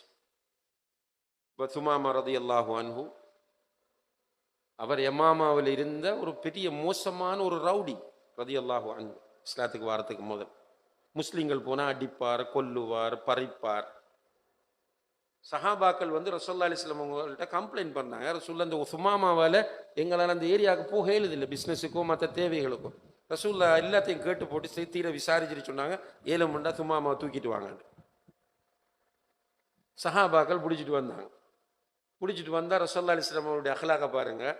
ஒரு ஒரு பெரிய குற்றவாளி, ஒரு எதிரி, அவரை கொண்டு வெளியே கட்டி போடுங்கன்னு சொல்லலை, மஸ்ஜிதுக்குள்ள வைங்கன்ற. அவரை மஸ்ஜிதுக்குள்ள வைங்க, மஸ்ஜிதுக்குள்ள வச்சிருக்கிறார். ரசூலுல்லாஹ் வந்து கேட்டார்கள், துமாமா மாதா தக்கூல், என்ன சொல்றீங்க துமாமான்னு கேட்டாங்க. அவர் அழகா சொல்லார், முஹம்மதே, நீங்கள் என்னை கொலை செய்வதாக இருந்தால் நான் கொலை செய்யப்பட வேண்டிய ஒருவன், நீங்கள் என்னை மன்னித்து விட்டால் நன்றியோடு நடந்து கொள்வேன். ரசூலுல்லாஹி அலைஹி கேட்டுட்டு போயிட்டாங்க. சஹாபாக்கள் அவரை கண்ணியமாக நடத்துகிறார்கள். நெக்ஸ்ட் டே வந்து கேட்குறாங்க, அதுதான் ஆன்சர். 3வது நாள் வந்து கேட்டாங்க, என்ன சொல்றாய் சுமாமாண்டு? யா முஹம்மதின் தக்துல்னி தக்துல் தமின் வ இன் துன்னிம் துன்னிம் அலா ஷாக்கிர். முஹம்மதே, நீங்கள் என்னை கொல்வதாக இருந்தால் உண்மையில் என்னுடைய மனச்சாட்சிப்படி நான் கொலை செய்யப்பட வேண்டிய ஒருவன் தான். நீங்கள் என்னை மன்னித்து விட்டால் நன்றியோடு நடந்து கொள்வேன் என்று சொன்ன உடனே ரசூலுல்லாஹி அலைஹி வஸல்லம் சொன்னாங்க, சுமாமா விடுங்க போகட்டும் என்றாங்க. சுமாமாவை விடுங்கள் போகட்டும். யாரு சுமாமா? சஹாபாக்களை கொன்றவர், சஹாபாக்களுடைய சொத்துக்களை பறித்தவர், சஹாபாக்களை அடித்தவர், சஹாபாக்களை டோர்ச்சர் பண்ணியவர், சஹாபாக்களிடம் நபி ஸல்லல்லாஹு அலைஹி வஸல்லம் அவர்களை திட்டி தீர்த்தவர். இவர் இப்படி கேட்ட உடனே ரசூலுல்லாஹி அலைஹி வஸல்லம் சொல்றாங்க, சுமாமாவை விடுங்கள் போகட்டும் என்று. இப்ப சுமாமா போறார். எங்க போறார்? யமாமாக்கு இல்ல, பக்கத்திலிருந்து கிணத்துக்கு போறார்.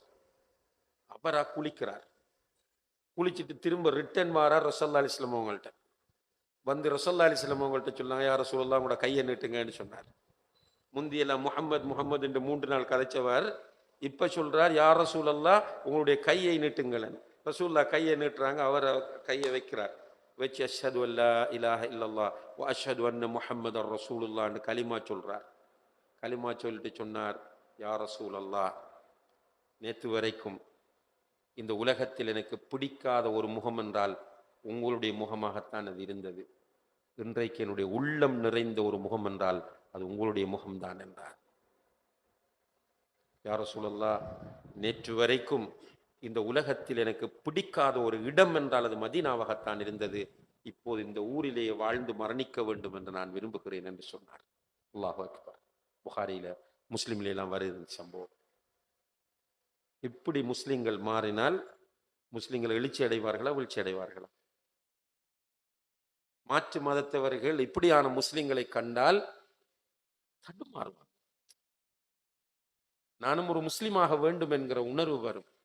எனவே அன்புள்ள சகோதர சகோதரிகளே, நம்முடைய வீழ்ச்சிக்கான பிரதானமான காரணங்கள்ல ஒன்று இல்மில்ல, 2வது காரணம் அமல் இல்லை. இந்த 2 விஷயத்திலும் நாம் கவனம் செலுத்தினால் இன்ஷா அல்லாஹ் குறைஞ்சபட்சம் நம்ம சர்வதேச ரீதியாக யோசிக்காட்டியும் ஏத்தாள மட்டத்திலேயாவது நம்ம எழுச்சி அடையலாம்.